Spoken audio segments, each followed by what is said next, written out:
All right, what's good, YouTube? Welcome back to another episode of the Voice Center podcast. It's your guy, Marno Jorge, now with Joe Miranda and my brother, Marcio Jorge. Gonna start with Joe. Joe, how you doing today, man?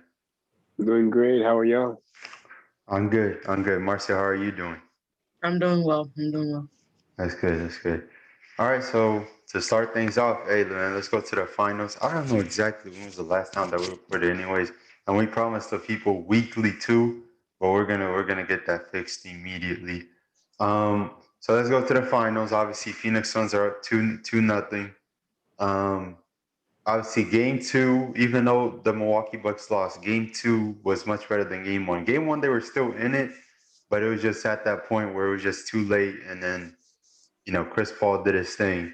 So in the game, the first game, and then the second game, Devin Booker showed up, Mikal Bridges showed up. So it was much better from the Bucks. But overall, man, Joe, give me what you seen from the first two games from the Bucks. Give me your reactions to what you've seen so far, man. And what do you think they can fix going into game three?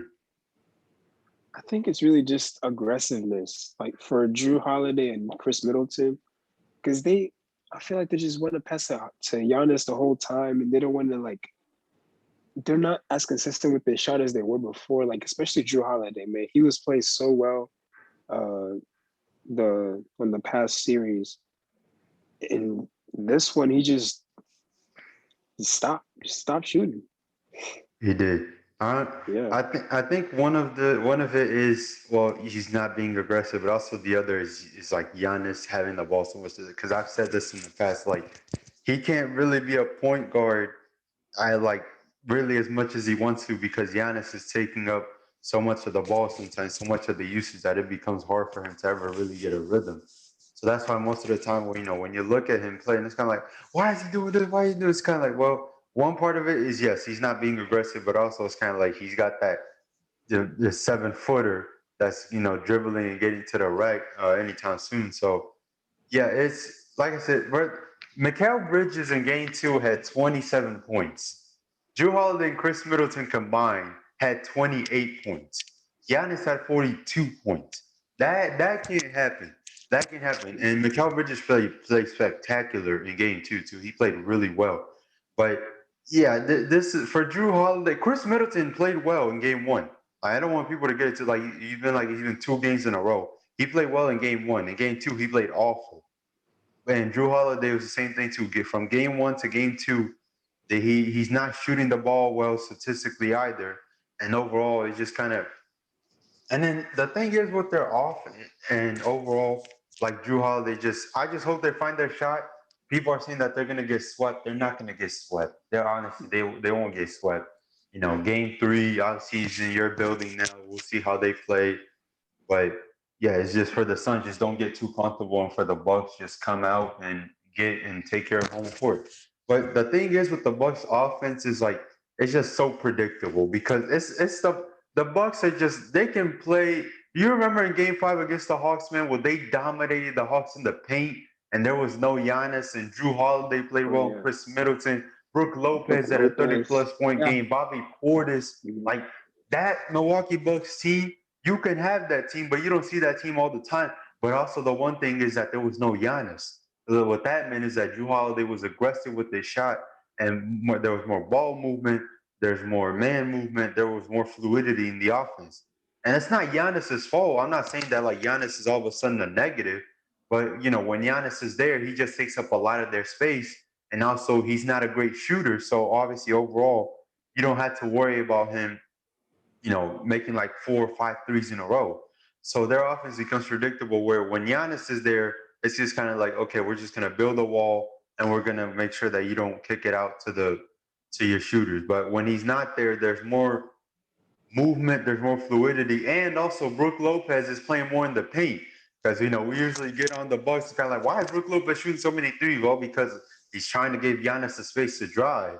But when Giannis wasn't there, you saw Brooke Lopez dominate the game Mhm. against Game Five against the Hawks, and he only took 2 threes. So you gotta love that too. So overall, we'll see what they do adjustment wise in terms of Chris Paul and Devin Booker. Man, Marcia, what do you think that the Milwaukee Bucks should do against the Phoenix Suns with Chris Paul and Devin Booker? How do you think they should defend them?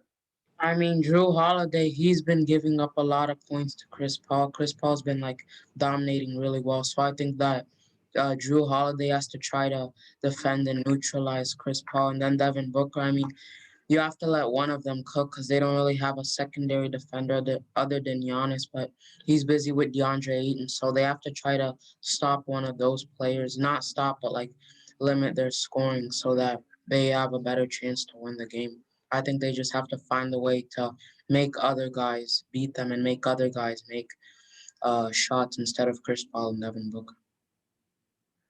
Yeah, it's tough because I don't know. What Joe? What do you think they should do, man? Like, do you think Bud? Like, what kind? And we know Mike, no adjustments, bullnozer. We always get on there for not doing any adjustments. But Oh yeah. what do you think they should try to do to at least limit? Because you're not going to stop Chris Paul and Devin Booker. You're not going Yeah, to stop them. you're not gonna But what? stop them. Yeah, but what are some things that they can do to try to limit their explosiveness, especially with the both of them?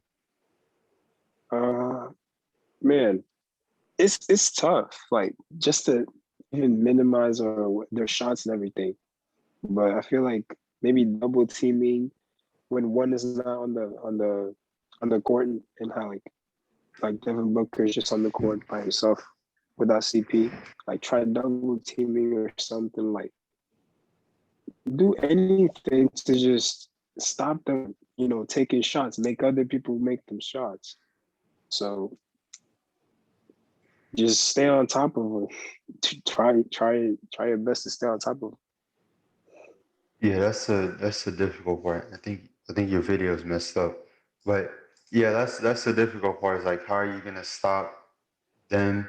And I think that's like the ultimately like the most interesting question. You're not gonna stop them, but even if you try double teaming, Jay Crowder's there.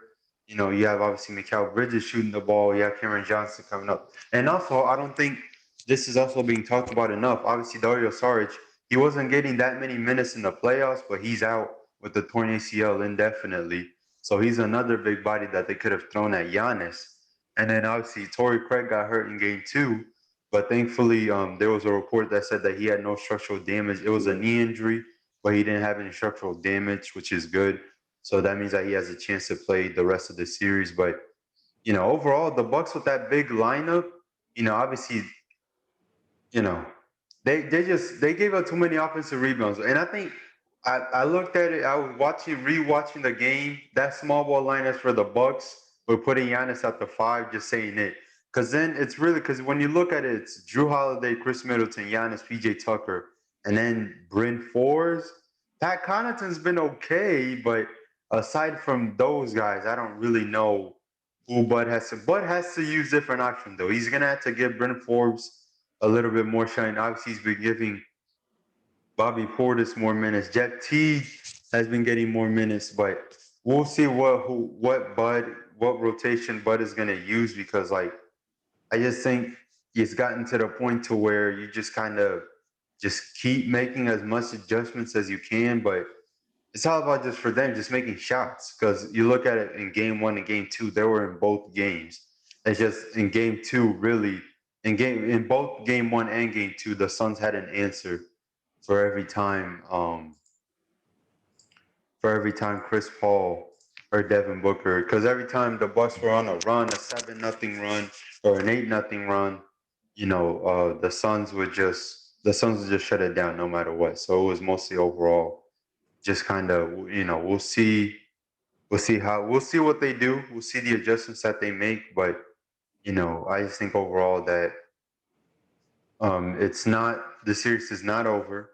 It's not going to be a sweep. I expect the Bucks to come out. And obviously, I got the Suns winning the final. But obviously, I expect the Bucks to come out, play well in their home court in Game 3, and then Drew Holiday and Chris Middleton just. You don't even have to be like great, but at least be good enough. At least be decent because Giannis had 42 in Game 2. Really, with the knee, we thought he was going to be out with the knee for the whole finals. Well, and even going into next season, we thought he was going to miss some time, but he didn't miss any short. He didn't have any structural damage. So obviously Drew Holiday and Chris Middleton being more consistent. Overall, just being better would help. But I think that's really it for now. But also, Marcio, I want to get back to the series, and also ask too. What do you what? So what overall? What's been your overall thoughts about this series so far? What are some things that you've been liking, what you haven't been liking? What have been your overall thoughts throughout this series? I've been liking that, the Suns are kind of spreading the ball around, that everyone is playing well because DeAndre Ayton, he's also been playing, he played pretty well. Even though he didn't have a great game too. I like that everyone is playing well for the Suns and that they're just spreading the ball around.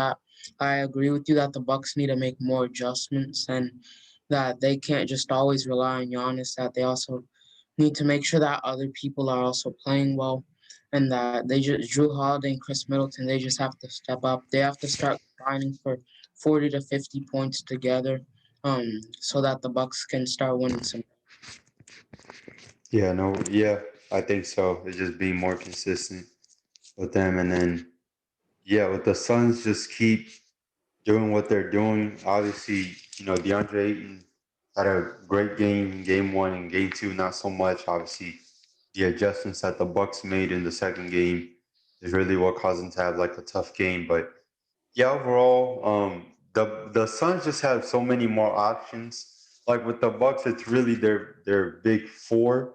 Really, Brook Lopez, Giannis, Chris Middleton, and Drew Holiday. Bobby Portis is starting to get we're starting to get his shine, but Bud is not playing him as many minutes as he should be. And overall, I just think that, you look at it and you just kind of think to yourself, if, do the Bucks really have a chance of winning this series? And, they do. Obviously, they're down 2-0, they're now 0-2, which isn't great, but they still have a chance of winning this series. Just a matter of like, yeah, like you said, Marshall, Chris Middleton, Drew Holiday, being consistent, being better. Bud giving, obviously Brent Forbes, Bobby Portis, maybe give Jess T, obviously continue to just give like, see with the option that he has, just see who can really help us offensively, just really, because the Suns have so many options that you just like, who's going to come in and contribute. Cameron Payne, Cameron Johnson, Torrey Craig, we'll see if he plays game three, but they just have a multitude of guys that are going to contribute right away. That Monty Williams doesn't have to worry about it as much as Bud, because Bud really, aside from that, from their big four, it's just kind of, you don't really know who you're gonna get. PJ Tucker, you're asking really PJ Tucker to defend, not for him to be a scorer, because that's not really what he does. If he is knocking down the corner three, that helps, but that's not really what most of he's gonna do. But yeah, we'll see what happens. It's still we're only two games in. We're game three tomorrow, so we'll see what they do. But the Bucks are fine. Even though they're still down 0-2, they're fine in a way in which you don't have to extremely be worried and be, like, oh, this series is over. It's gonna be sweet. Just clean up a couple of things, and we'll see where they stand, after tomorrow. So we'll see how the series goes. But moving on, the off season is coming in now. Obviously the draft lottery was last month, and now teams are pretty much preparing for the draft. The combines, I think, have already finished, if I'm not mistaken. But overall, it's just kind of been that. But there have been some Martial reports that the Pistons are willing to, kind of negotiate with teams about that number one pick and potentially drop a little bit. And so overall, so who do you think should be the top teams looking to get that number one pick from the Pistons? Uh, I think probably rebuilding teams. Maybe the Thunder could be a team because they didn't get what they wanted. They obviously wanted the first pick and then the Rockets pick. They obviously dropped. I think the Thunder could be a team.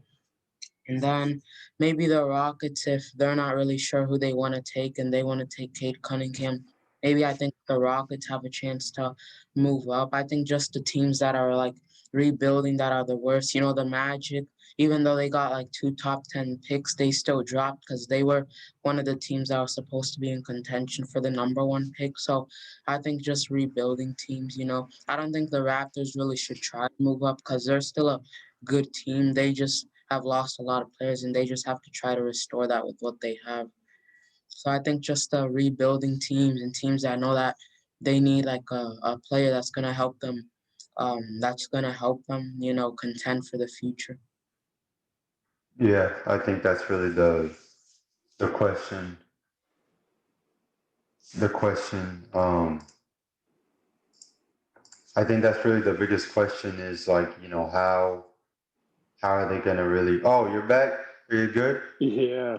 Okay. Bad Okay. Wi-Fi, man. My bad. Wi-Fi. Okay, now you're good. You're good. Now we were just talking pretty much about the Pistons potentially negotiating that #1 pick with some other teams.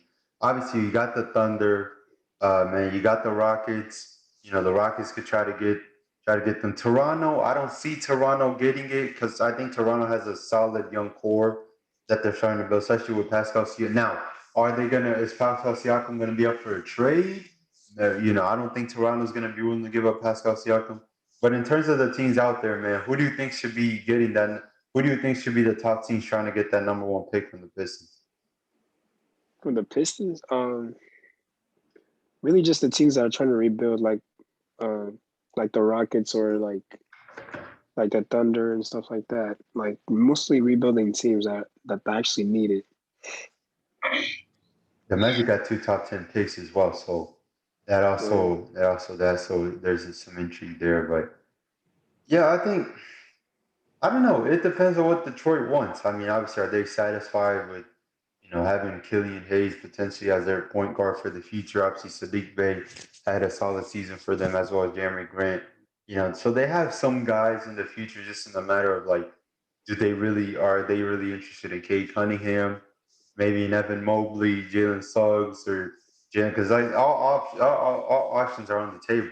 I mean, they can just give it to the Rockets, and I mean, we would be fine with it. But I think it's whatever they feel is the best.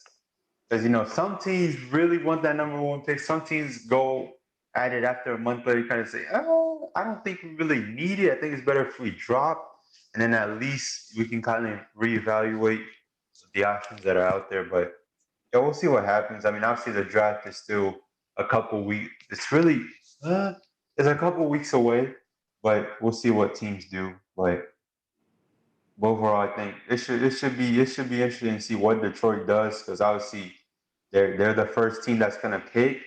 So obviously we don't really know what they're gonna do, obviously, but we'll see what happens. So predictions for Game 3. Marcio, who do you think is gonna win Game 3? I have the Bucks winning Game 3. The Bucks winning game. Okay, Joe, who you Yeah. have winning in Game 3? Yeah, I got the Bucks too, especially at their home court. Like they need this win. Yeah, big win for the Bucks. They don't get this one, it kind of determines where the series is going to go. Obviously, I got the Phoenix Suns winning. I think just overall, just what they've done in these first 2 games, with Chris Paul, how well he played in Game 1, and obviously Devin Booker, how well he played in Game 2, and Mikal Bridges can't be said enough what he's been doing, not just offensively but defensively as well. And obviously, the multitude of options that they have with Cameron Payne, with Cameron Johnson, with Torrey Craig. Hopefully he plays, but you know, I do expect a much better game from DeAndre Ayton in Game 2. Obviously, I do expect a better game from him. But overall, Jay Crowder, he's a streaky shooter at times. Sometimes he's gonna shoot 4 or 5 threes a game. Sometimes he's only gonna have the 1 3. So, but you know what you're gonna get from him defensively. But yeah, I think overall, I had the Suns winning this one. We'll see what the Bucks do. If they kind of do anything crazy, I don't think they'll do anything crazy other than probably give some other guys more minutes to see who can they get offense out of, despite Drew Holiday, Chris Middleton, and Giannis. Obviously, Holiday, Middleton have to play better. We know that you can't. Giannis alone outscores the both of you. That can't happen. They also gotta contribute and they also gotta help him. So But yeah, Giannis playing the way he did in Game Two. Shoot, gave you 2018 LeBron vibes. Cause it, he Yeah. had a great game, but he didn't get support from no one else. So obviously, I'm not saying that Drew Holiday and Chris Middleton all of a sudden like those types of guys on that roster that LeBron has, which they're much better than that. But they had to play like that. They had to play much better than what they've been playing. And Chris Middleton, it just with him, he just is he gonna be up? Is he gonna be down? You don't know. Chris Middleton, Yeah. Drew Holiday has not been shooting the ball well, has not been playing as well either. And obviously, people are referring to Eric Bledsoe. A couple, like a couple playoffs. Bucks fans been going, oh, that's Eric Bledsoe because Eric Bledsoe did not perform in the playoffs for them as well. But overall, I do have the Suns winning. I don't think it's going to be a sweep. I don't want it to be a sweep. I want it to be as long as it can be. But obviously, if you're the Suns, you get another win, then you're close to the goal. But yeah, obviously, just Chris Paul getting the ring. I see should have gotten it in Houston, but meltdowns came and whatnot. Uh, I'm just happy for the fact that he has a potential. I'm not saying that it's all guaranteed. No, it's not guaranteed. You still got to go out there and win two more games, but he's 50% there. He's 50% there, and they win game three, 75. They win game four, obviously, but he's halfway there. They're halfway there. Just need two more wins, and we'll see. We'll see what happens from there. But yeah, overall, I think that's it. Obviously, there's been obviously some rumors about Dame and the franchise and Chauncey Billups and stuff like that. There's not really a story to follow, other than the fact that there's been some rumblings about where Dame is gonna be and his future with the franchise. So I'm just gonna ask this rapid question, Marshall. Do you think Dame stays with the Blazers next season? I think he probably will, cause cause obviously there's gonna be teams offering a bunch for him, but I'm pretty sure unless he requests a trade, I'm pretty sure he's gonna stay there. He seems to be like a loyal guy.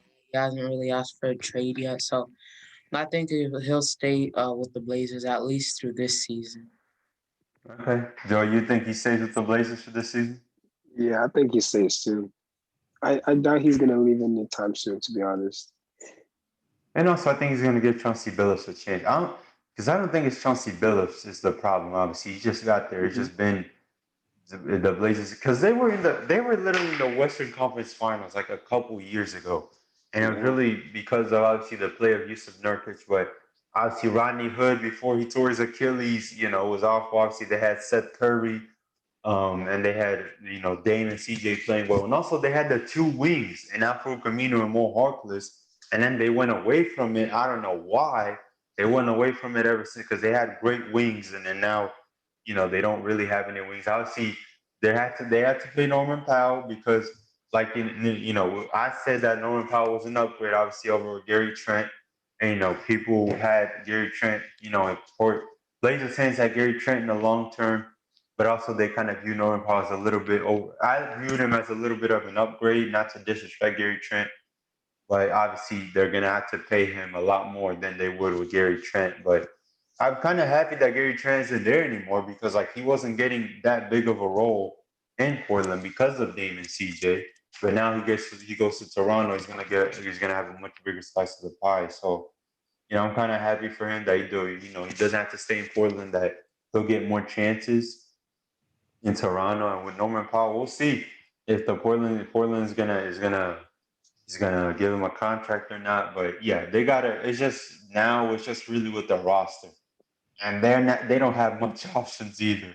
Like unless they move CJ or Dame, they don't have much options because obviously Zach Collins, he unfortunately he got hurt. I think it was last month he got hurt. It was something. Let me see his injury. I mean, they Yeah, it also got was. Melo in there. Yeah, you also got Melo. Let me see. Um, yeah, I'm looking for the. I'm looking. Yeah, he refractured. He refractured his foot. Yeah, he refractured his foot. So he's been mostly banged up, and he's a player with a lot of potential. He's just been getting banged. He's Yes. just been getting hurt so much, and obviously he's going to be a free agent. So I don't know if Portland's going to give him the contract. But yeah, obviously Melo's going to be a free agent too. Uh, we'll see. We'll see what they do. But yeah, I think Dane, it's not really in the head coach. I think it's really been now with the roster because you look at it, you were in the Western Conference Finals 3 seasons ago to now getting swept in the first round. It's just kind of that's a big, big, big drop. So we'll see what they do from there. And then Philly, Marcia, do you see Ben Simmons staying in Philly for next season? I mean, I think it depends if he if they show him if he shows to them that he can shoot now and that he's not like breaking free throws and making like 33% of them, then I think that'll probably stay. But if during the summer, because Woj was reporting that like they're gonna do things to help him with the shooting, if they see that he's not progressing and getting better, then I think they'll probably try to look to trade him. But there was also another report that they want stars for him, so I'm not really sure if they'll get that. But I mean, I think he probably will stay with Philadelphia. That Ben and CJ trade is still there, so you never know what they really do there. But Joe, you think he stays with the Sixers next season? Yeah, I think he stays for sure. Like, cause he's a great player. Yeah, It's really we know. just shooting and development. Like he's got it. He's got it. So I Yeah. feel like if Philly just believes in him and just like, gives him the help he needs, then he could be a player for the future, for their future and stuff like that. Because he's still got a lot to give. Yeah.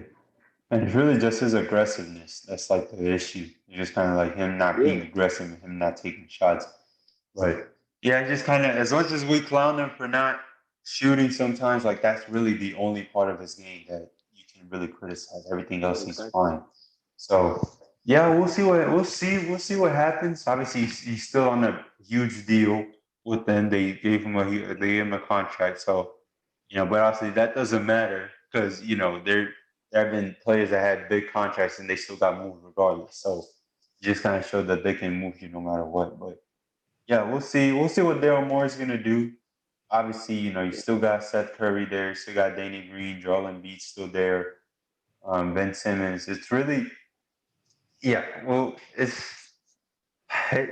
tough. It's tough because you never know. You never know. Like one move can just pretty much change your entire roster. A couple moves can just Yeah. change your entire roster. So we'll see if they keep him or not. Obviously, it's just they're not asking him obviously to all of a sudden shoot a bunch of shots. They're just asking you to obviously shoot, but also just be aggressive. Because that was like the biggest thing, especially in the Hawks series. Like he was not aggressive. The only Yeah. game that he was really aggressive was in Game 3, but it was really in one quarter that you saw where he was like ultra ultra aggressive, and then we didn't see that guy that side from him ever since. But yeah, we'll see. We'll see what happens from there overall. You have something to say? Oh no. No, okay. Yeah, I think that's it. I think that's it for now. There's really not much to worry about. For now, just kind of waiting until the off season comes, and then you just kind of get from there. But yeah, I think that's really it overall.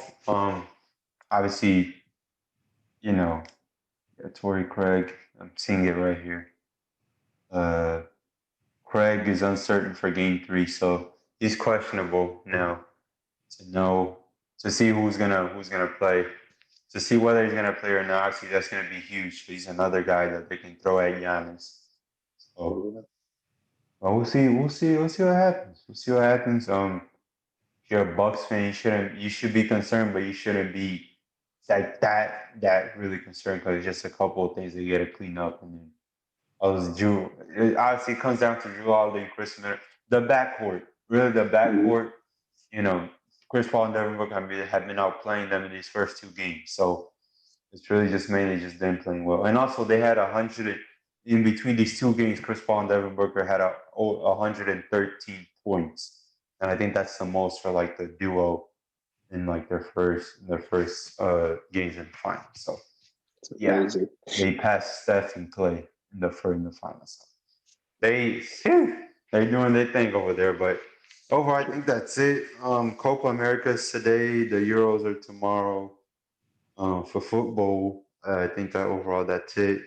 Um, Another episode in the books. And let me see if Bleacher Report got some trashy articles to talk about. Oh, the Pelicans too. The Pelicans might trade that number 10 pick as a report for veteran help. So Miles Turner's on. Hey, Miles Turner. Anyone? That guy's really good. You know, Mhm. I've been wanting Miles Turner to play for Boston, but I said Boston did not make the move. So you know, there's also some trade packages for Kay Cunningham. So listen to these trades. Um, okay, so the first one obviously from the Houston Rockets. They give us the number one pick. We give them the number two pick and the 2022 first round pick, which is top five protected and also unprotected in 2023. So, Marcel, do you want that? Do you want that trade, Joe? You want that trade? Um, Uh, I'd probably do it without the I'd probably put a protection on the on the unprotected first round pick. But other than that, I'd probably do it because the Rockets are probably gonna be bad next year, so we're probably gonna keep that pick. So, I mean, if they really think Cade Cunningham is that good, which I don't really know if he is, and I say you do it, but I'm not really sure if he's gonna be that good in the NBA. So I mean, giving two extra first round picks, I don't think I would do it because we're at number two, which is, I mean, it's literally just one spot away. So if they think Cunningham is that good, then go for it. But I probably wouldn't do it. Hmm. it's a good point. Hmm. Okay. Okay. I see Kay Cunningham's going to be a top five pick. So, we'll see. Yeah, because obviously, he has the potential to be really good. It's just, obviously, he saw 1 year in Oklahoma. Oh, sorry, Oklahoma State. So we'll see. We'll see what they do.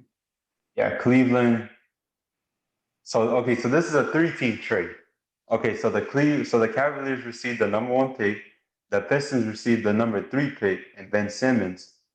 And the Sixers received Colin Sexton, Corey Joseph, Mason Plumlee, and a 2023 first round pick. That is whoa. Okay, that is a lot. Marcel, would you be willing to do this if you were Cleveland? What did Cleveland get? Cleveland got the First number round. one pick. The Sixers got Colin Sexton, Corey Joseph, and Mason Plumlee, and also a 2023 first round pick, lottery protected.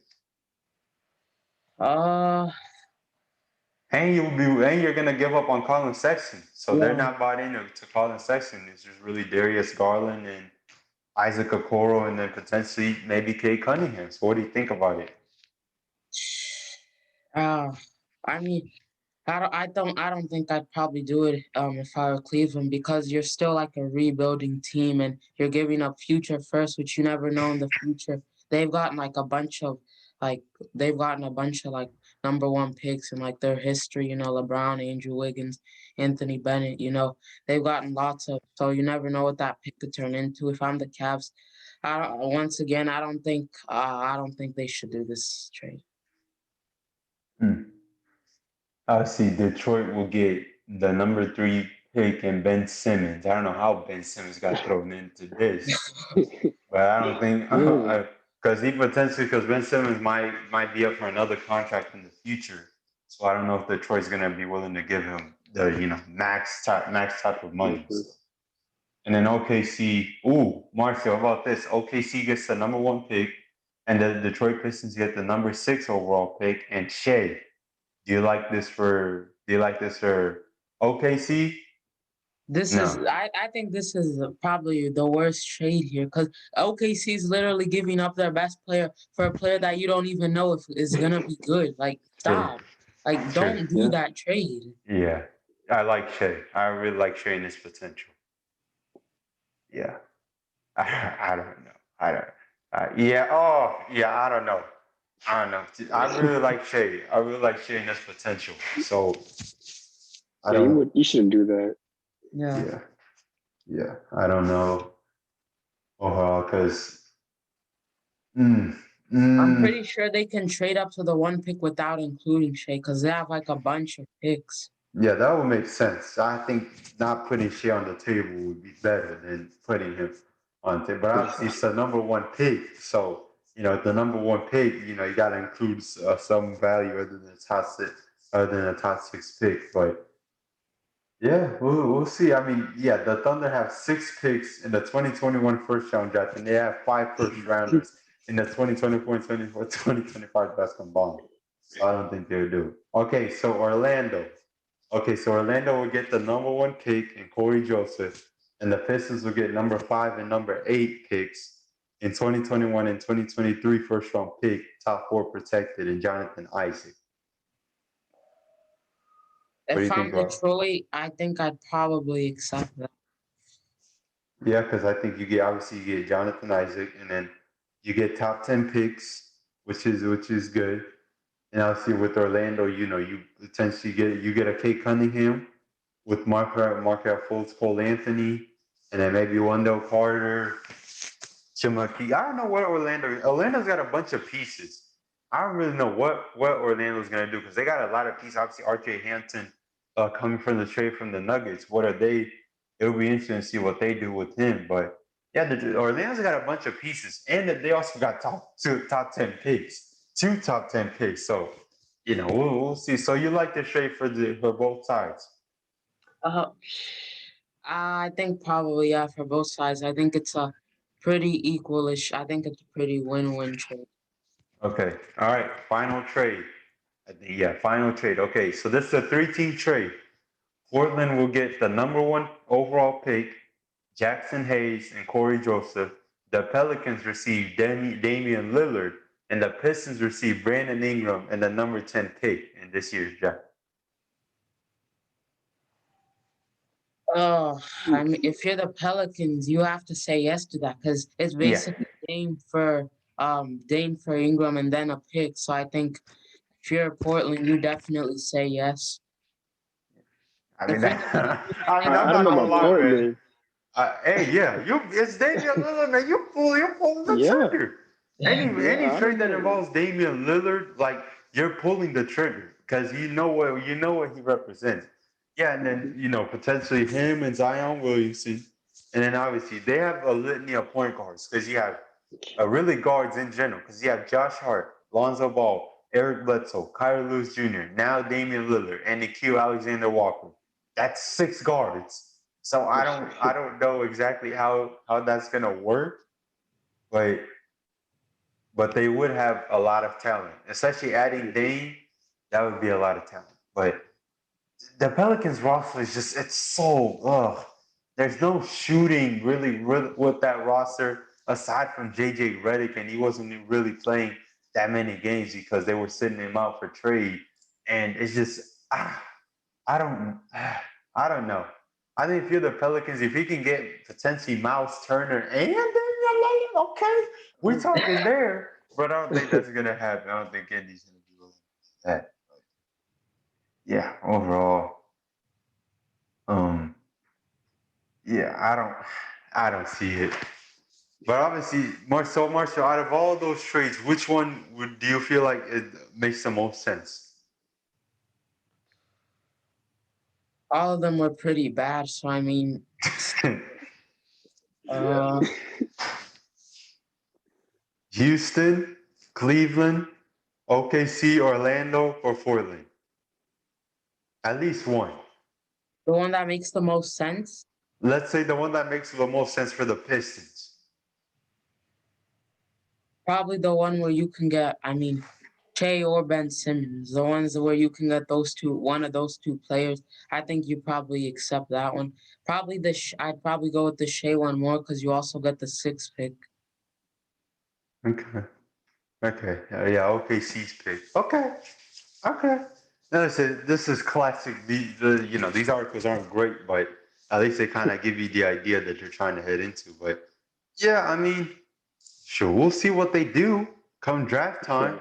We don't, you don't know, man, because they can be something can just be up, and then it changes your whole plan. So we'll see what they do. But yeah, I think, I think overall there could be, yeah, yeah. I don't see it. Yeah, I'll always see it. Now this is the final one because I don't even know how many minutes we've been recording, but this is the final one. Okay. I think so. No, it is not. It is not a trade. Thank goodness. Okay, I think that's it for this week. We'll come back and record another one for next week. That should be it. Overall, we pretty much covered everything.